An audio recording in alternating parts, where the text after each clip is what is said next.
Hello everyone, welcome back to Naomi's Bookshelf. We're at a different angle today because this is my nonfiction shelf. So today for my nonfiction November TBR, we're going to do something very different for me.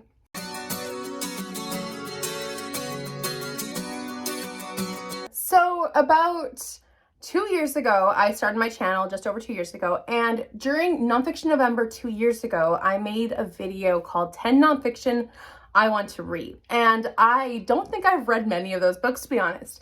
So I decided to make this video as kind of a reaction to that list, that TBR that I made a long time ago.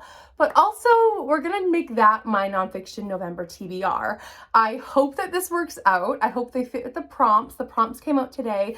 So we're gonna see how it goes. I don't know how well it's gonna work, but I'm really excited for how this potentially can go.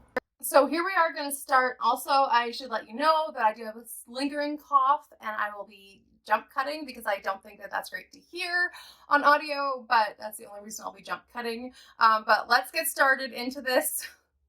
Who knows how this will work. All right. Here we are. It's 10 minutes long and I'll pull books as they come. Hello everyone. Welcome back to Naomi's Bookshelf. My hair was so long. I am here today with a video about books I want to read, nonfiction books that I want to read. I have 10 here. They are all books that I'm extremely interested in or books that I am intrigued about. A lot of these books have been on my shelves for a while and I need to pick them up. And that's going to be embarrassing. ASAP. But unfortunately, they did not fit onto my November TBR. So these are books that I want to read but did not put on my TBR. So you have not been spoiled if you've watched my TBR for the month. So we're going to start off with one that is always, this character always fascinates me in mythology and history and legends and all that. And that is Robin Hood. And this is Robin Hood by David Baldwin. Okay, I'm going to pull that one right now. I haven't read it yet. So like I said, this one's Robin Hood by David Baldwin. I haven't read it yet. So this one is a nonfiction, obviously. That's why it's on this TBR. Don't need to say that. This one is short also. This is like 200 pages. I tried to read it a little while ago. This one's talking about the man behind potential true story aspect of Robin Hood, who it actually could be, and a lot of the real people, the real details, a lot of real research, basically. So in regards to what these prompts that this can fulfill, I don't really know. Let me think. This one could work for style. I think that Robin Hood always has had a certain kind of swagger and charm that people have always been drawn to, so that might work. I also think that this one might work for treatment, as Robin Hood always kind of balked against the treatment of the poor. So it could work for a couple. And also all of these books could work for collection, as they've been in my collection for a very long time, but I'm going to try to avoid using that prompt as little as possible. But yes, I'm going to go with, I think, style for this one, as he's always had a certain kind of swagger and charisma. All right, we're going to put that one here and move on to the next one. The next one is one that I want to listen to via audiobook, but I found a physical copy, so I'll show you the cover, and that's Boss Lady or Bossy Pants by Tina Fey.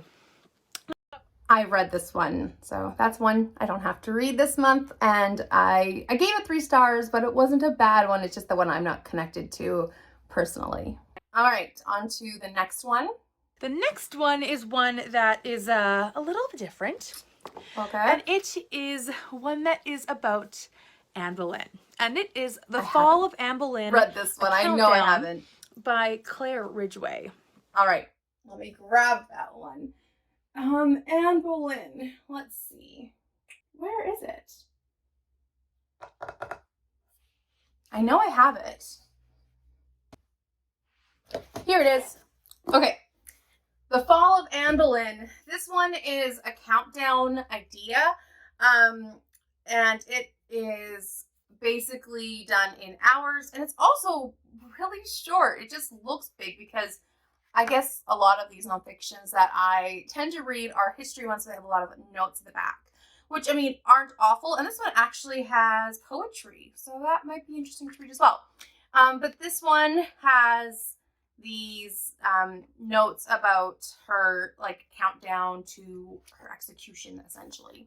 So very interesting look at the Boleyn execution. And I have really wanted to read some for a while, but something about this shelf is that it's out of sight, so out of mind. So I'm excited to pick this one up. I don't know anything else about this one, but it is fascinating to me. All right, 2 ones on my TBR, and that one, I think that one could fall under, let me think. So I think I will put The Fall of Anne Boleyn under industry, as the definition of industry also falls under hard work. And she had to work really hard to get to marry King Henry, as that was something he really struggled with the whole getting divorced and all of the levels. But also going from mistress to queen was not something that was done before Anne Boleyn. So I am going to be putting that under industry. Okay, next one is that I have Let's is see. about the other side of the coin, and it's about her sister-in-law, Jane Boleyn. So this is Jane Boleyn. I have not the read true this one story either. of the infamous grab Lady it. Rochford, and it is by Julie. I can turn this off. Okay, let me grab that one. Jane Boleyn. Right here. All right, I guess I'm reading some Tudor nonfiction this month. I should have known this was on here as well. So this one is another Tudor court one about the person who essentially turned on the Boleyn family, and she was married into them. So the Lady Rochford. I believe also, if I'm remembering my history right, which I'm pretty sure I am, she also was the lady in waiting, or one of the advisors to the second Queen Catherine, or the second Catherine who married King Henry. So yes, this one is a bit chunkier than the other ones, but this one is only like 350 pages or 300 pages, so not awful. But yes, I'm very excited to learn about 2 different women who had very opposing views, and someone who might have led to the downfall of the other. So I'm excited to read about this time period of history, and let's see where that one falls. I think I'll put this one under treatment, because she did suffer a lot of treatment as well from those around her. And also, I believe she did not enjoy the treatment of the family that she married into. She felt like she suffered a lot of mistreatment. I'll go with that. And like I said, all these books fall under collection, as many of them have been in my collection since 2 years ago, if not longer, because I've owned them since but at least probably 4 years. All right, next one. And one of them, 2 more actually, are paired in some way. Another the first pairing. one is one I own, okay, and that is The Portrait of a Killer. This Jack the Ripper, big Case one, Closed. and I haven't read it. Okay, let's grab it. Let's see, and that one's up here somewhere because it's a big, tall one. Yeah. Okay, this one here, The Portrait of a Killer by Patricia Cornwall. That one was a little hard to say for some reason. This is Jack the Ripper, Case Closed, where she's trying to examine who Jack the Ripper is. Yeah, simple, explained. There's a lot of information. It's not exactly thick, like, writing style. So, okay, this TBR is gonna be long. But yeah, I don't know. I'm gonna say this one falls under treatment of women in Victorian England era. This one also can fall under the industry of the police force undergoing a lot of developments because of them having to step up their game, essentially, with a serial killer. So yeah, next one. It's given, but that is The Five by... Okay, I own this one. I haven't read it Haley either. I something. guess we're reading The Five. All right, now we gotta find that one too. Let's see. Is it on? I'm touching it as I'm looking for it. The Five. I mean, I got partway through it. And I think I was just not in the right headspace to read it. I did read the first woman's story, so I'm on part 2, and I was enjoying it, but like I said, not in the right headspace. So this is the other perspective of the women who were killed by Jack the Ripper. So yeah, that's interesting. This is definitely about them, not the killer himself or herself, whoever that is. But I was enjoying this, like I said, so okay, I'm getting a little scared. I told you I didn't know how this was going to turn out, and I was right. Okay, let's move on. Now I Okay. have two Next more one is- physical books and two more books that I Let's see. cannot find for the life of me. And so one of Let's be these short, is a book I please. actually went and listened to the author herself talk about this book I know and this talk one about her already. experience. And she was like, This is only the 95, person and it was amazing. I've never listened to But more than that's one person. Behind Enemy Lines by Marta Cohn. Yeah. Where is this book? Because she was incredible to listen to.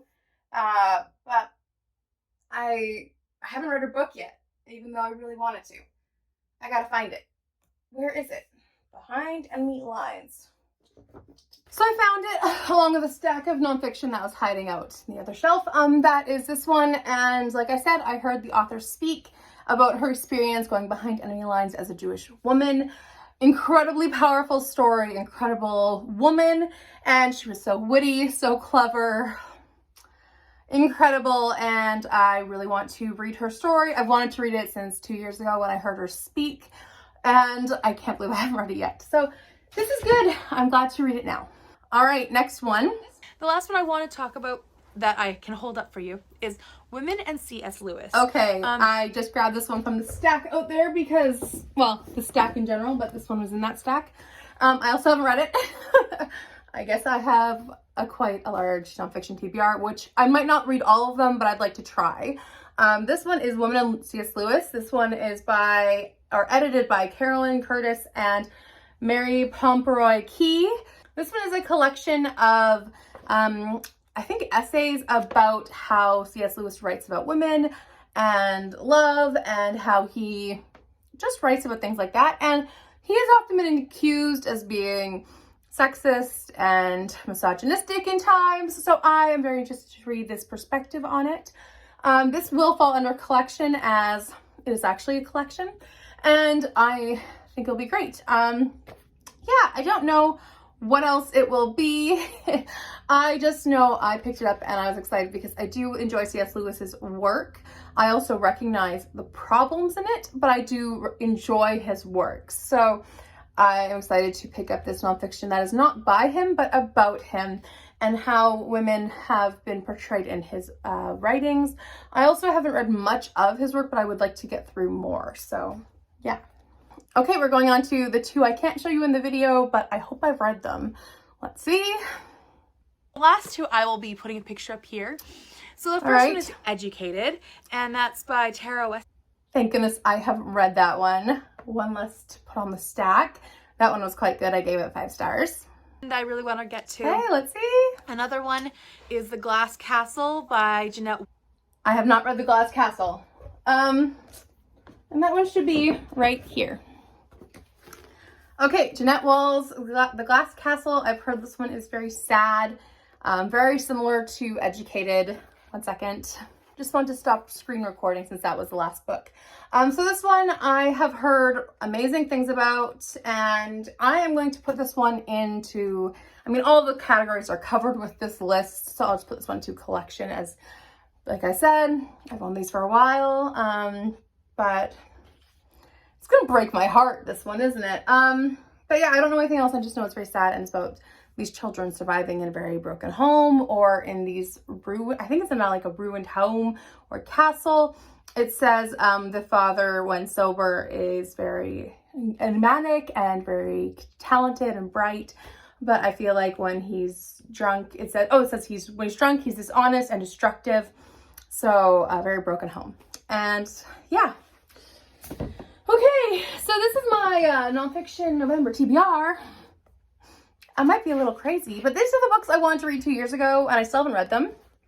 Out of the stack, since I had 10 I wanted to read, let's see how many I've read. 1, 2, 3, 4, 5, 6, 7. I read 3 out in 2 years. That's not a great record. So I'm going to try to read all of these. We'll see how that goes. I also have my TBR Clue game that will be coming out, as that is something I do every month, no matter what. And I'll try getting some of these on there, as many as possible. Who knows how that will go. But I would like to minimize the amount of books that I need to read or am requiring myself to read, but I will try to read these as best as possible. I have high hopes for all of them. I've kept them around because I really do want to read them. But yes, so let me know down below which ones of these I should prioritize. If you've read any of these before, what you think of them, or if you're really excited for any of my reviews so I can prioritize them that way. Also, please like this video if you enjoyed it and subscribe if you are new here. You can always hit that notification bell if you would like, and I'll see you next time in another video. Bye for now.